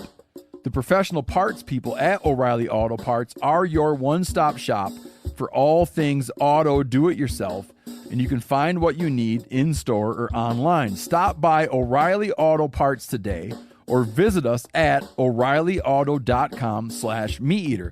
That's O'ReillyAuto.com/MeatEater. There's nothing like snook hook sets at dawn or catching a tarpon in the moonlight. Find your next fishing trip made easy on fishingbooker.com and experience the magic of the Sunshine State or any other destination on your fishing bucket list. Book a blue water adventure in search of sailfish or go snapper fishing with the kids. With over 6,000 captains and trips to choose from, planning your next one just got a whole lot easier. Download the Fishing Booker app on the Google Play or App Store, or visit them online at fishingbooker.com to book your trip today. You ever get that feeling you're stuck inside staring at screens and a primal urge kicks in? You crave wide open spaces, fresh air, the chance to connect with the land. Well, maybe it's time to find your own piece of the wild, but searching for property can be a maze. That's where Land.com comes in. They got millions of listings across the country, from mountain ranches to hidden fishing holes. Their search tools are like a seasoned guide helping you narrow down what you want. Land.com isn't just about buying and selling. It's about finding a place to hunt, fish, explore, or simply sit by a campfire and listen to the crickets. So head over to Land.com today to turn one day into today, because trust me, there's nothing quite like the feeling of standing on your own piece of earth. This happens across the board. We have a situation in Montana right now that a lot of folks just do not agree with me on when it comes to crossbows during archery elk season. Right. I'm glad that you laughed when I said that. I cannot stand, and I don't want to get into this. I have another whole podcast prepared on this one. Let's go, Jim. I cannot, for the life of me. And again, I have like a whole document on this. So I'll pull it up at some point. For the life of me. So the idea, I guess I just setting up the idea. Crossbows during archery elk season make the archery hunting license holder more efficient, right? So it changes the percentage of kill, right? So you kill more elk, so you would have to shorten the season. This is essentially, there's some nuance to it, of course, but this is essentially where the argument goes. If you add crossbows in, things are more efficient. The hunter success rate goes up, so you have to shorten the season to keep the same population or the same tag numbers for the state. Okay, fine.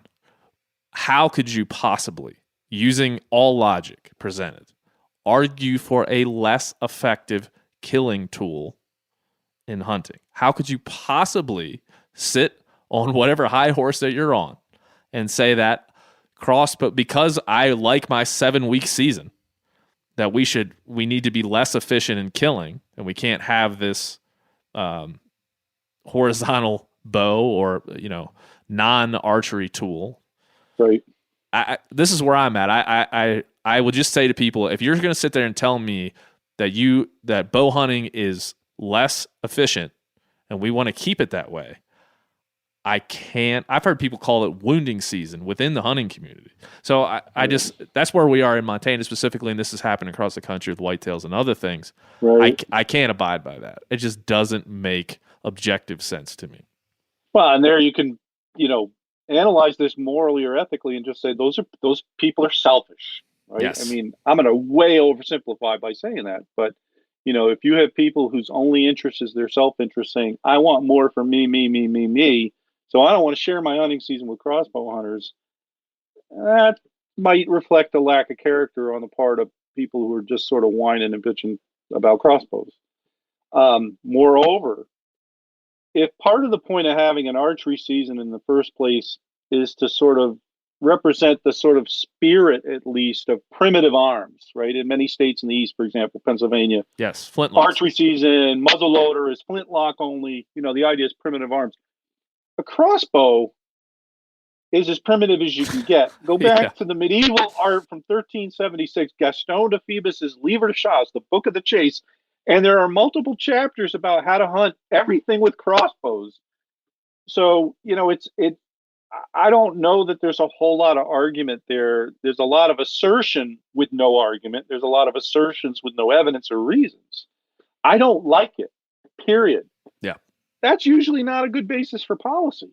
And it's a very easy argument to make to those that will also harm, right? If you would say, you're currently an archery elk hunter, you're a vertical bow guy, you love your thing, you don't want to see your season shortened for these people, right? It's an easy delineation. It's an easy demarcation, and then you can get into, again, much like this. So I think this does display kind of how this same kind of thought processes can get baked into both in the hunting community and within and without. Well, and it ignores the positive argument that one might make on behalf of the elderly archer who physically now needs a crossbow, can't pull back on a compound bow. And, if people would sort of pay attention to that side of the equation, what goes along with that, with an aging hunter group, cohort, population, those people are probably not as mobile as they used to be. Mm-hmm. They're not hiking 20 miles in to use their crossbow to get the elk in the backcountry. So as much as you might say, oh, this is going to make it too easy and too efficient and whatnot, the fact of an aging hunter population, that's going to kind of balance out to my way of thinking. It's going to end up being kind of a wash. So more people use crossbows, but many, if not most of the people using those crossbows are going to be, getting older. And, yeah. Well, that's again the argument's like, well, there's disabled hunters can use crossbows for most of the rest of the season, and there's specific things you can do as a disabled hunter. But again, I think that ignores the fact that very, very, very many new hunters, every time we take a new hunter into archery and we want to just show them that season, especially with elk are a completely different animal in September than they are in November. They're completely different. And if you want to take somebody into that environment and show them that with a crossbow in hand, they have a better chance of success, they got a better chance of learning quicker, and they have a better chance of experiencing hunting. And we are cutting off our nose to spite our face, very much because we want to keep it the way it is. And then, as you said, that just, to me, there's only one way to read that, and that's selfish. And it doesn't go along the lines of the way that we need to think about managing wildlife or opening up the experience of hunting to everyone. It just doesn't. I think it's a huge problem. Crossbows, for whatever reason, have been vilified. Pope and Young Club and other traditionalist clubs that just don't want to see that change. And at some level, I understand. I understand where they're coming from. Right. But I think when you apply it to broad-based wildlife policy, man, it's a tough argument to make. It just is. Right. Have you thought about have you ever hunted with crossbows? I have not. You're in the land of crossbows over there. Well, again, part of my issue is I'm colorblind. I'm red green deficient, so okay. I cannot blood trail. So archery has always been something I've opted out of, partly because of my fear that I'll need to blood trail. I mentioned my daughter getting her first year. We had to blood trail it. I was astounded at how good she was at it. She saw every drop of blood. It was not a long blood trail, but it was there. I didn't see anything. And, that just hammered home to me the morality of my own decision to stay away from archery. It just, I want to shoot it with a gun and I want it to fall over. So that's kind of the ideal.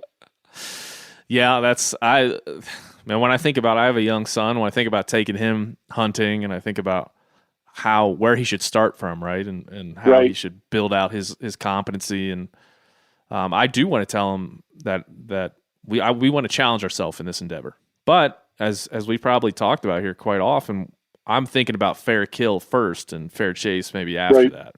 Right. What's going to kill this animal in really the most ethical and efficient way. Right. And I'll work backwards from there, in terms of how I look at this. And there's your argument for crossbows in certain contexts. It's the idea that you want something to be efficient and, painless for the animal, ideally. And, again, this gets back to these aesthetic questions about technique and technology. And again, years ago, I had that argument with David Peterson about preserve hunting. And I argue there's a place for preserve hunting. It's a controlled environment. You have a young hunter. The bird is planted. It's going to go up in a predictable direction. You don't have to worry about swinging through somebody. And you get to teach somebody how to hunt correctly in an artificial, admittedly, a contrived environment. But that's not a bad thing if you're trying to teach a young hunter how to do it right. There'll be plenty of time to go after wild birds later. So, to me, I think it all calls for a kind of contextual reasoning. The context matters. Yeah, that's where I feel like I agree with you. I've struggled with this over the years, and I think most hunters kind of enter into it with the mindset of what their personal ethics are, right? And even maybe what their situational ethics might be. Right.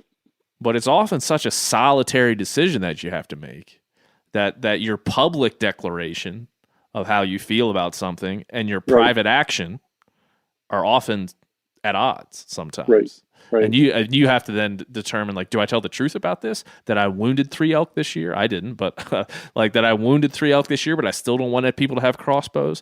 Do I tell the truth here, or do I shadow this portion, this uncomfortable portion, to be able to then have the ethical conversation without the personal connection?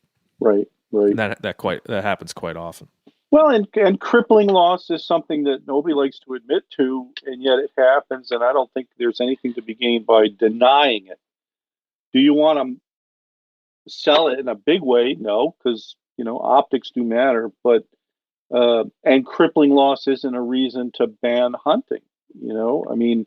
If a hunter is conscientious, they will do, his or her best to minimize that risk. You can never eliminate the risk. There's always the chance that the animal flinches at the last, or you just get the toughest animal in the woods. You could hit it directly where it needs to be hit, and that animal just is made of steel and goes off and dies somewhere else, and you never find it. And it's just luck. That's luck. Yeah. Doesn't mean you only hunt the weak animals. I mean, yeah. Right. Or maybe. But it's an interesting thing that happens within our own minds as hunters, and the way we try to, offset the value system that we present, the ethics that we present with what actually happens in the woods. And I think that happens maybe in the reverse when it comes to wildlife killing contests, that the straw man is easy to identify in that situation. Yeah. We have a contest up here. You probably don't in Montana. The city of Auburn, New York, has a problem with crows. And so there are 10,000 crows that descend upon the city of Auburn. And they've tried various methods to try and scare the crows away. And, different places around the country use border collies to scare geese away on golf courses. And And, they tried to have a crow hunt a couple of years ago in a contest just to get people to shoot a bird species that nobody's shooting for food. There's just nobody makes a living out of crow killing. And here again, they were trying to kill two birds with one stone, so to speak, to just provide some incentive for people to get out there and try and, help the city with this problem. And that contest got shouted down. And so Auburn continues to struggle with this population of crows. You walk around the downtown, depending on where that flock is any given day, you're walking through ankle high crow shit. So yeah, you can be a pro crow purist and say, no, contests are bad, but you're going to have to walk through the downtown and embrace your purism. We ate crow here one time. Oh yeah, how was it? It was awful. It was chalky and just it was Yeah. It was. You can't soak it in buttermilk and make it like a mergander. No, they put it on like Ryan Callahan cooked it up, and they put it on kind of like a cracker with some tomatoes and a very Italian presentation. And it was just other people I think claimed that it was pretty tasty, and I was just looking at them like, you're lying. Because I know you're eating exactly what I'm eating. It tastes awful. There's awful. No accounting for taste. Yeah, there is. Yeah. I watched, like I said, about these trapping videos. You have some people who believe in sort of full utilization of the resource, and they'll eat the coyote, and they'll eat the beaver meat, and they'll eat the various things that they're trapping. And, with crow, the problem is there's just so little meat there. We dropped one in the water one time, and it came out looking like a mouse. I mean, it was just tiny. Yeah. So. Yeah, I can't promote full. I can promote saying like you should give it a shot, but I'm not thinking killing a mess of crows for dinner is probably not going to make your wife all that happy, right? Or your kids either, right? Depending on how you do it. Maybe a slow smoke might do it, but that's, I guess, at the end of the day, Jim. Would you? I try to suss all this out. And I know a lot of people will say that these ethical conversations that we have are mental gymnastics, and we're working our way through something that really doesn't have any answers. But at the bottom line, we'll always end up just talking about individual or group hunter motivation, right? Like, what are you motivated by, and what's that do to the way you treat animals? What's that do to your understanding of the ecological benefits or detractions of certain types of hunting? Is there a way? I know people have in the past said this type of hunter. There's been, writers and theorists to identify the different types of hunters and their motivations. But have you thought about a way to communicate that holistically, to say, there might be one sentence like hunters are like campers. There's a lot of people from a lot of different perspectives, and campers litter. That doesn't mean all camping is wrong. Right. That's where I kind of land, and that puts me more towards the liberty. Let's not ban things. Let's use the bounds of our model of conservation, wildlife conservation, and go from there. Let's be more open, less closed. That's exactly right. And again, we should celebrate the diversity of humankind, and hunters are a diverse lot, and that's a good thing. And the fact that people are interested in different kinds of hunting and different critters that they hunt and different techniques, it's all good. And again, just because people are offended by hunting or offended by trapping or offended by squirrel derbies or offended by coyote killing, that offense is not enough to justify, abolishing an activity that other people care about. But the camping analogy, you're right. That's a good analogy. How do you think we do that on a legislative front? Because obviously that's a HUS model. That's how they run this. They're going to put in anti-hunting legislation. We talked about this in an earlier episode about kind of like the tangible way that we guard the gate or that we guard against this legislation, and then the open way we have the discussion around it. Because that legislation is going to keep coming. Ban coyote contests, ban trapping, ban grizzly bear hunting. That stuff's going to keep on coming. Right. And I'm right there with you with the slippery slope. And I'm not, man, I hesitate to make that argument, but it's pretty true in this case with the legislation, at least. And we've seen forms of hunting eliminated. So whether it's mountain lion hunting or bear hunting, the risk is there. Again, I think people who care about hunting, wildlife managers who care about hunting, I do think there's a need for people to acquaint themselves with the basic political theory of, American democracy, undergirded by English liberalism, the liberalism of people like John Locke and the founders, Jeffersonian ideals. As corny again as that might sound to the outsider listening, it really matters that, all else being equal, we try to privilege people's freedom to make their own choices. And we try to have government be restrained about coercing people one way or another, either to do something or to not do something. It's like vaccines right now with COVID. We want people to have the freedom to make that decision. It's debated and debatable whether we're going to force people to have a vaccine against their will, even though most of us think that's a good thing that people take the vaccine, but voluntarily.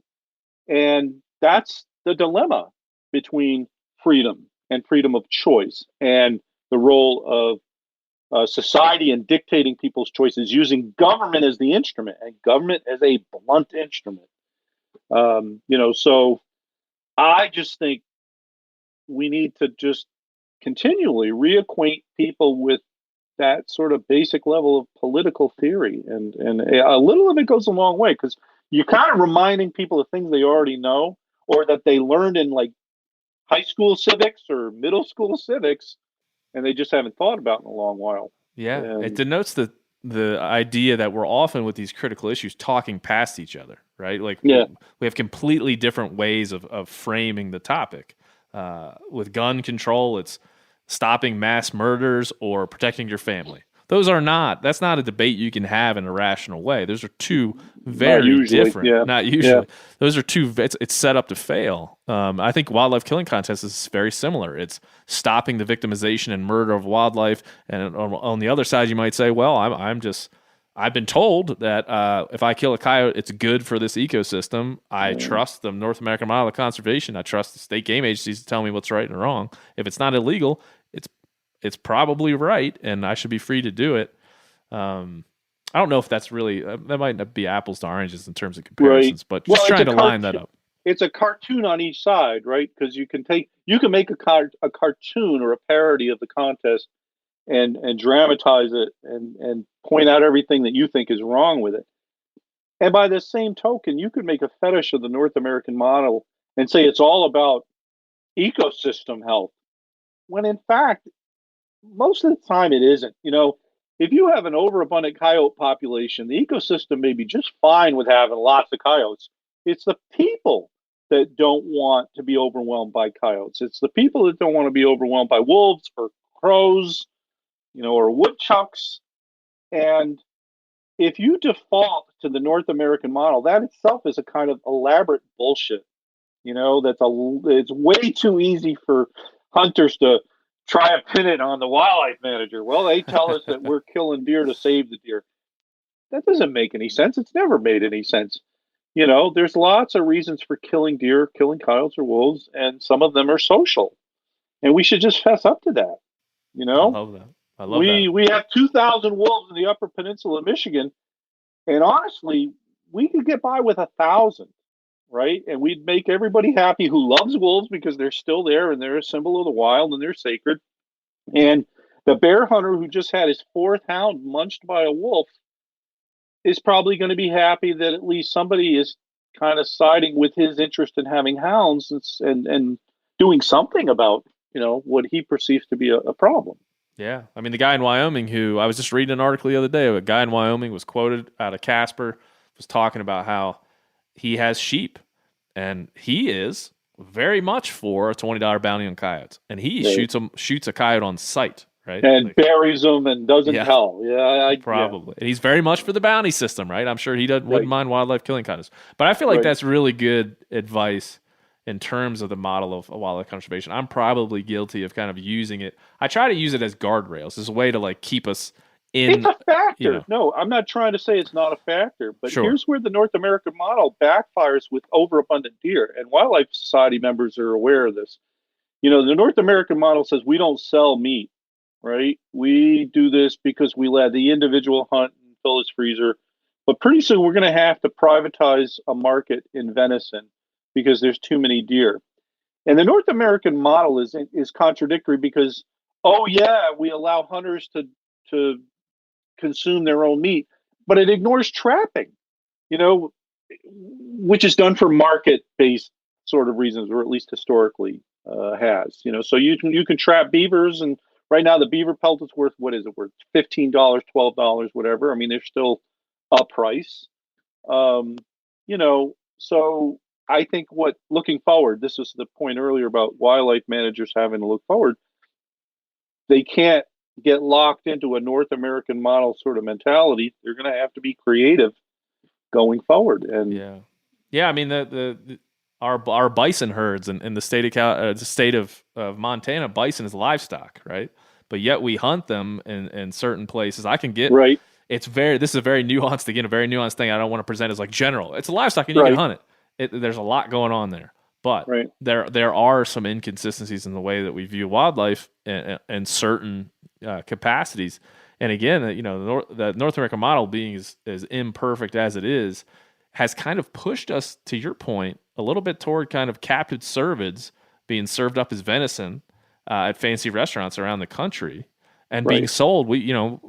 Being sold by organic meat suppliers who are getting this captive cervids from New Zealand and selling it as this like fresh venison, this alternative meat, when it really it's kind of forced the hand of the captive cervid world, especially red deer in New Zealand is just one of the main sources of this, but it's kind of forced us into that realm where you could possibly be using venison killed by hunters or donated by hunters or some way. And now that, again, this is be a long conversation and you'd have to really meter it out, but a good point to be made there for sure. Well, and it's done in other places. You go to England, you go to a driven grouse shoot on August 12th, the glorious 12th, and you pile up 30 grouse, they end up in the pub that night in the local village being served as dinner, and the hunter or the shooter who's in the butt, sits there and takes home a couple of grouse ceremonially. But for the most part, they allow a private market in game meat, and that works well. There's no. Yeah. So, and I think even in Shane Mahoney and Dr. Valeria Skice, they have a book they released last year on the model, and they identify some of the issues with it forward into the future. Right. And I think this is certainly something to talk about, because it is like on a micro scale, it makes a whole lot of sense. It would be hard to institute on a larger scale, but that's why we have state game agencies running the show in a lot of ways, where you can manage it that way. So yeah, it's interesting, but I say people should return to your advice there there's no, I think the human mind is very capable of producing its own bullshit reasoning. And it compounds, right? As soon as you're unwilling to strip away your own bullshit, then you're lost. You just compound your bullshit reasoning until you're so married to it, that you're just full of shit every day when you wake up. Well, and it's good to acknowledge that about yourself. It's like the Cousin Vinny line. The movie Cousin Vinny. Oh yeah, absolutely. Cousin Vinny's opening line of his defense is, everything that guy just said is bullshit. And, thank you, Your Honor. Thank you, Your Honor. That's one of the things that I think is key to getting into these complex issues, is you got to peel away everything that you believe almost repeatedly every time you get into a new complex situation. And acknowledge that you yourself are potentially fallible. Absolutely. I could have most of this wrong. I don't think I do, because I've thought about it a lot. I don't think you're wrong on a lot of things that you're articulating yourself. And so back to the contest and this group in California, there's a burden of proof that they bear a burden of proof. Sure. And to me, just from the sounds of it, I do not think that they have crossed a threshold there yet where what they're offering is compelling enough to to think about in a serious way. Yeah, and we said this last episode, I think it was, with Pat Dirk, and it's something I've been thinking about a lot. We have our North American model of wildlife conservation, and then you have kind of like the animal rights philosophy that sits as an opposition. I've been calling for, I'd like someone in the animal rights community to build a model of conservation off that ideology, off the animal rights ethicists, like the humane treatment of animals ideology. How do we manage them? How do we manage them and not kill them? How do we manage them and not perpetuate victimization and just using some of their hyperbole and some of their speech here? How do we do it? Make me a model. It's going to be a very future looking model, a forward looking model.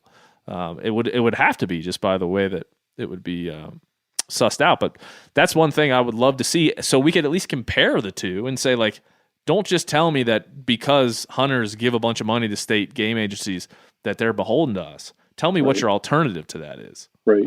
And then we can have a conversation from there. At least it's a logical back and forth rather than all this hyperbole and chest pounding.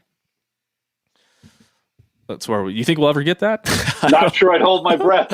I'm not holding my breath in Montana. Although I, as you're talking, I'm thinking Gary Varner is an environmental ethicist. He's at Texas A&M, I believe. And, he uses this term therapeutic hunting, and it's basically for sort of K-selected species that, overexceed their carrying capacity. So, he's sympathetic, I think, to sort of a welfarist perspective. That may be as far as you'll get somebody from the animal welfare, not that he is animal welfarist, but trying to craft an argument, because I think there is an understanding among animal welfarists / animal rights activists that you can't have a problem with an overabundant species like deer who over the winter starve to death, and all else being equal, we'd like to avoid that. Now, a lot of them will jump on, wildlife fertility control as their silver bullet. Most deer managers are going to say, no, some sort of therapeutic hunting will probably be more effective, more efficient, cost less. But I don't know that you'll ever get a tolerant position that allows people to run beagles on rabbits or, chase grouse with their setters or their German short-hair pointers. I mean, I think there will always be disapproval of, elective hunting that's done just for fun. Yeah. Well, I've had Dr. Valerius Geist on here before, and he said that, he used the term intelligent intervention. His first guest appearance on the show he was very anti-wolf, anti-predator, in the way that he wanted to just, he vilified him in the way that they, using terms like predator pits and all of that. And he came on the next time. He didn't reverse course, but he kind of expanded on his opinion. And then he started talking about intelligent intervention and kind of the nuances of how we do that. And that's a term that always struck me as, yeah, man, I think that's a good articulation of a very hard thing to nail down. It's just intelligent intervention. Now, how we do that is interesting, like you brought up with some spay and neutering our deer, but it's just like a philosophy, I think, that is useful. Well, and part of the intelligence is thinking about context. Different critters will demand different kinds of management. We're going to manage a wolf differently than deer or differently than grouse or rabbits. That's just the way it is. So there's not a one-size-fits-all kind of formula for how to manage wildlife. That's for sure. Well, Jim, thank you as always. As always, yeah. As always, it's great, man. It's great fun to talk to you. I appreciate your perspective, and I appreciate you helping us answer questions that may not have an answer. So go on Spotify, Tom Rush, Trolling for Owls. Hell yeah! Get yourself some coyotes. Listen to it this afternoon. You'll love it. We might be able to get that and play a little bit for you here later in the show. You should play that. We'll do our best. I'll see if I can get Tom's email and get permission. He's in Jackson Hole. He may play it for you live. I may drive down there. There you go. All right. There's a lot of animal rights activists down there we could talk to about this subject. A lot of them. All right, Jim. Yep. Thanks so much, man. All right. Sure thing, Ben. Yep. Bye. All right. Bye.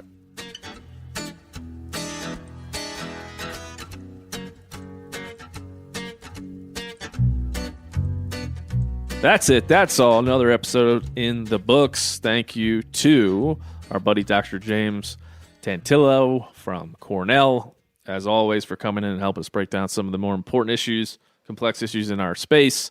Thank you to the man still joining me now, Brian Lynn. You're way better than Phil. I'm not going to. He won't listen to this, but you've made him look silly. I mean, his contributions are null and void based on what you brought here today. So thank you for telling us. Well, thank you. Yeah. But Phil could help us hook this thing up. I'm still confused on how to make this microphone work. That's true. He does have value, but we're gonna take Phil hunting. Actually, next week, nice. We're building a whole series of podcasts to teach Phil to hunt. And the first week of May this year, he's going to go on his first ever hunt. He's going to get his hands on a shotgun for really the first time in any real setting. And he's going to learn. So we're going to take our audience on that journey with Phil the engineer, our proxy non-hunter. And we're going to reluctantly turn him into a hunter because I've enjoyed my time with him, not knowing anything about hunting, and be able to comment on everything we talk about from a non-hunter standpoint. That's a great perspective. I know. Now we're going to turn him into a hunter, and we're going to have to find a new non-hunter to bring onto the show for that perspective, unfortunately. The cult is getting stronger. It really is a strong cult that we have here. We don't. Ever since we started using the cult language, we have less sponsors. I don't know what it is. It's weird. I don't know, man. I don't know. I think it's Trump and the liberal media.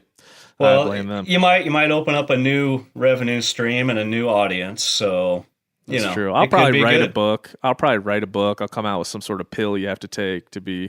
My time as a cult leader. Yeah. How I escaped the cult. Yep, 6 months as a cult leader by Ben O'Brien. Yeah. What I learned, yeah. Just like when Andrew Cuomo wrote a book about how to manage the pandemic about 4 months into it.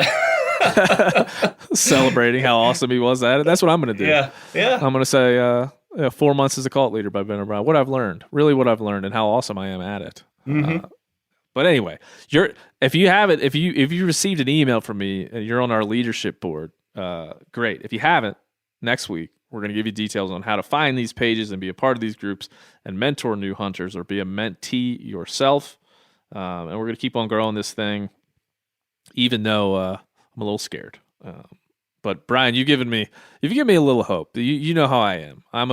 This is just how it goes. Yeah. Ben with a little hope is scary though, but I'll look forward to see what happens. All right. Well, you're officially part of it, so nothing you can do now. All right, guys. Well, we're going to leave you with, at least we're going to play a little bit of, as much as legally possible, Tom Rush's song. It's called A Cowboy's Peein', and it's about shooting coyotes. As we heard from Dr. James Tantillo, he turned me on to this song, and it's about shooting coyotes and about coyote contests. And the fact that we found a song about coyote contests is interesting, alarming. We'll see. We'll see if we like it. We're going to play it as we get out, and we'll see you next episode where we teach Phil the engineer all about turkeys. It's going to be fun. We'll see you then. Say bye, Brian Lynn. See you later, buddy. Thank you. Thanks, man. Well, go on out and shoot yourself some coyotes. Makes a man feel good. Lord, it makes a man feel proud. Go on out and shoot yourself some coyotes. One for mother, one for country, one for God. If you're having trouble with the truck or with the woman, or maybe them kids are screwing up in school, if the cows are acting smarter than the cowboy, you gotta show the world you ain't nobody's fool. How you gonna do that? Well, go on out and shoot yourself some coyotes. Makes a man feel good. Lord, it makes a man feel proud. Go on out and shoot yourself some coyotes. After 3 years of work, our follow-up to the Meat Eater Fish and Game Cookbook is here. It's the Meat Eater Outdoor Cookbook, wild game recipes for the grill, smoker, campfire, and camp stove. Here is your book for everything that's best cooked or eaten outside. From grilling to open fire cooking to Dutch ovens to smokers to barbecue to backpacking meals to how to pull off the perfect fish fry, with pit stops along the way for lessons about Ice Age cooking methods and the best 5 ways to construct a cooking fire you can be proud of. And of course, We're focusing on wild game and fish here with over 100 recipes, including stuffed venison burgers 3 ways, wild duck with ahi verde sauce, a jerky made with cola, a gin and tonic made with fire-charred lemons, and grilled frog legs made with a sticky sweet sauce. This ain't your normal cookbook, so be prepared to be surprised. Get your copy now. For more info, visit themeateater.com or buy it wherever books are sold.